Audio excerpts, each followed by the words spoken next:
How to get 20% off United Airlines coupon code. Let's get started.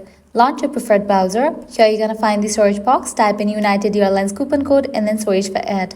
Different website links will appear. Navigate to this one website option, couponfollow.com. This is the legit website where you're gonna find amazing offers and deals for United Airlines. Once you're on the website, just scroll down and check out the offers. 20% off, $75 off, win $50 off, and many more. Here towards the offer that you want to grab, just go ahead and click on it. With that, you're going to get the code for it. Make sure to check the expiration date of the code, whether it is valid or not. If it is valid, you can copy it, then click on redeem at United Airlines.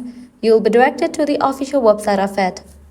Once you're in the website, you can go ahead and log into your account, book your flight and proceed to checkout. While you are in the checkout page, you're going to find the section of codes. Over there, type in your code and confirm it. With that, you're going to get the discount. Likewise, you can also give a try to other offers. As in this website, you're going to find amazing offers and deals for United Airlines. To grab any of the offer, you have to use same exact steps. Lastly, head back. Once you're in this website section, you can also give a try to this one website, Simply Codes, as this is also the legit website where you're going to find tons of offers and deals for United Airlines.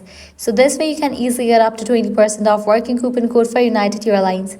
If this video was helpful, don't forget to like, share and subscribe to our channel. Thanks for watching.